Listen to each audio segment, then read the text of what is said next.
avec le retraitement en place, régénérer les voiries en fin de vie. Vont nous rejoindre Gérard Guénon, adjoint du service études et travaux à la direction des routes, Alexandre Pavoine du CEREMA, il est responsable du pôle matériaux, et Sylvain Fèvre, directeur commercial de RCM, routes et chantiers modernes. Bienvenue à vous, je le sais, ça commence par un film.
Alors, on va évoquer un chantier qui va utiliser cette technique, mais ce chantier, il est à venir.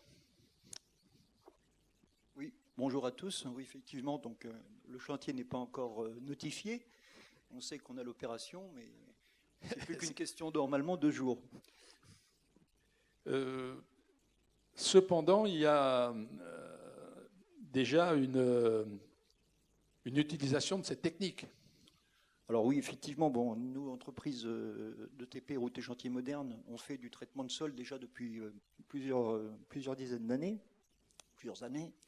Mais néanmoins, il faudrait juste déjà peut-être donner les préambules pour pouvoir envisager une solution de traitement. Quelles sont les conditions. Quelles sont les conditions. Voilà. Ben, vous le Alors faites. il y a 5 ou 6 points qui sont quand même importants déjà, c'est qu'il faudrait qu'au départ, la maîtrise d'ouvrage et la maîtrise d'œuvre ouvrent le dossier à variante. À défaut éventuellement de l'imposer. À défaut de l'imposer. Dans un autre temps. Donc ça, c'est une première donne. Ensuite, il est préférable que l'entreprise dispose d'un laboratoire interne ou qu'elle participe à son étude avec un laboratoire spécialisé, puisqu'on voit qu'il est question de réutiliser les matériaux.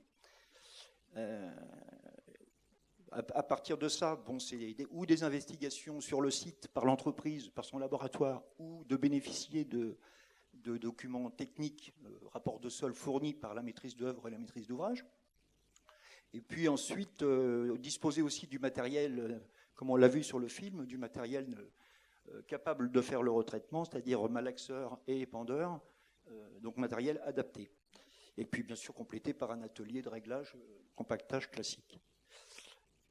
Voilà ce qu'on peut dire déjà dans les éléments de base. Alors, pour ça aussi, ce qu'il faut voir, c'est que le matériau en place, il faut qu'il ait une nature granulométrie adaptée, c'est-à-dire qu'il ne faut pas que les matériaux soient supérieurs à 100 mm, sinon le malaxeur, il n'aime pas trop, c'est compliqué. Il faut aussi que le projet soit dans sa typologie adaptée, C'est-à-dire que, bon, là, on avait un exemple d'une plateforme d'essai sur le secteur de Montreux, sur le Jard, sur le Saint-Pave, que l'entreprise a fait. On a fait des chantiers, on a fait un chantier dans l'Aube pour le Conseil général à Origny-le-Sec, où c'était en milieu totalement rural. Bon, et en Pontville se prête aussi, donc le chantier qu'on va bientôt réaliser se prête aussi à ce type de retraitement. Donc ça, c'est aussi un des points importants. Les surfaces, il ne faut pas tomber sur des surfaces inférieures à 3000 m², sinon effectivement, on ne sait pas rentabiliser l'atelier. Voilà, et donc là, ça n'apporte pas d'économie. Et puis enfin, aussi envisager des possibilités de couper la circulation, parce que l'activité ne peut se faire correctement que si la voie est fermée, ou déviée, bien sûr. Bon. Voilà, c'est les points de base.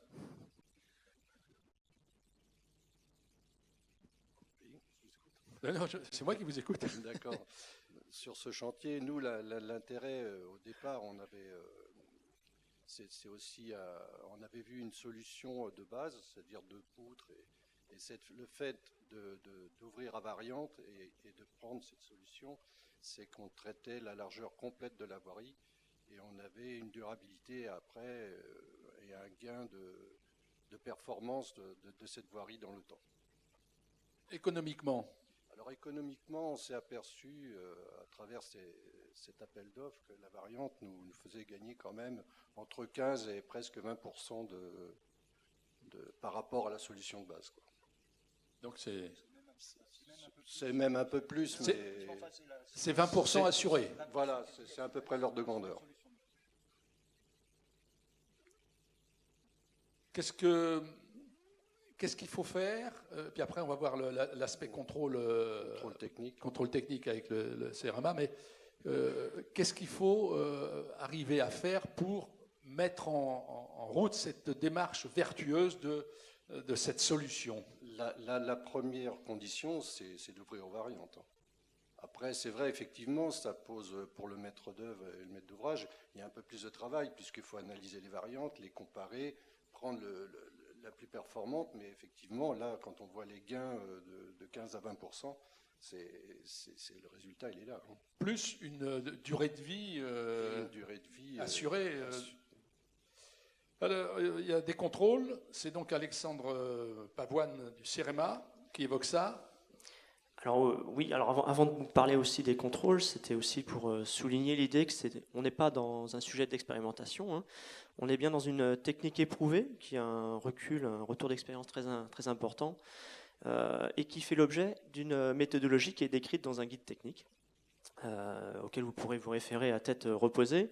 On trouve d'ailleurs avec vos moteurs de recherche préférés des documents, déjà des doctrines, des méthodologies qui sont décrites depuis 1979 par le LCPC entre autres.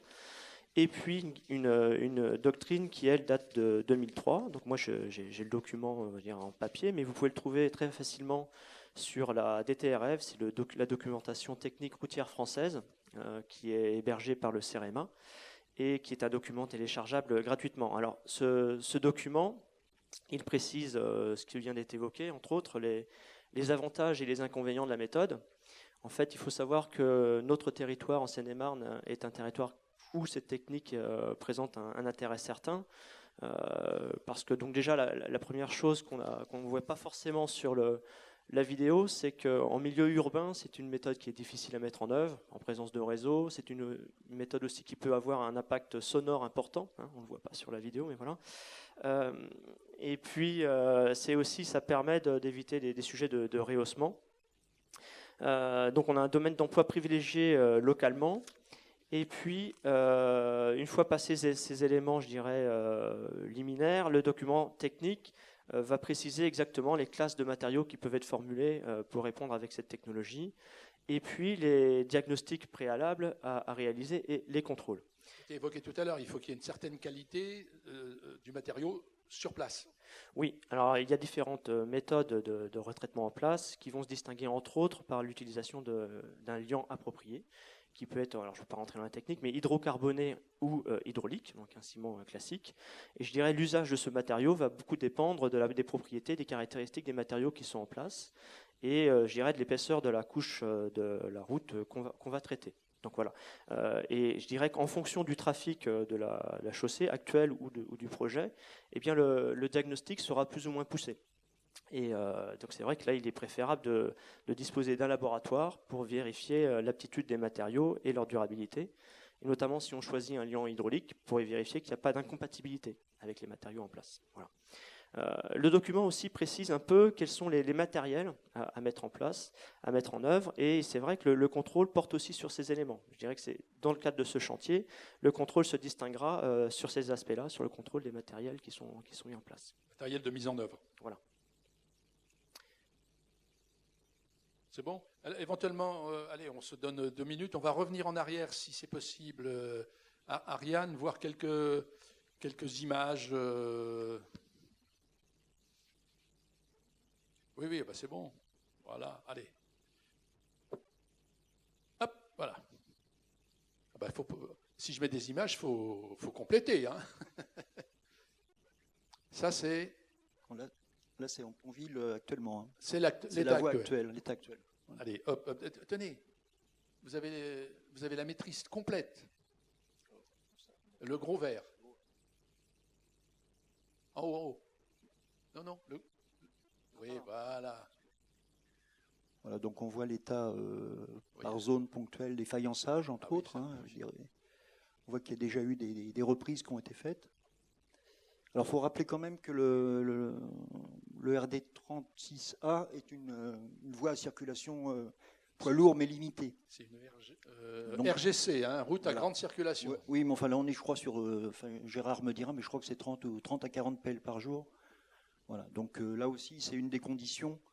On ne peut pas non plus aller dans des trafics très, très importants. Trop intenses. Trop intenses. Voilà. Donc on voit aussi que là, c'est des utilisations en domaine agricole avec des entrées et sorties de tracteurs, par exemple. Donc la chaussée, forcément, elle souffre. Voilà. Bon. Même chose. Voilà. On constate surtout, ce qu'on disait tout à l'heure en préambule, c'est le fait qu'on est quand même sur un milieu où il n'y a pas d'habitation, là, en l'occurrence, on est au milieu rural. Et puis on est sur des zones au niveau de la géométrie de la route qui est rectiligne avec très peu de courbes. Voilà. On a vu. Et pas d'émergence. On a vu, on sait que ça marche. Et donc, volonté de la part des maîtres d'ouvrage et derrière qui sont entraînant les maîtres d'œuvre. Merci à vous trois.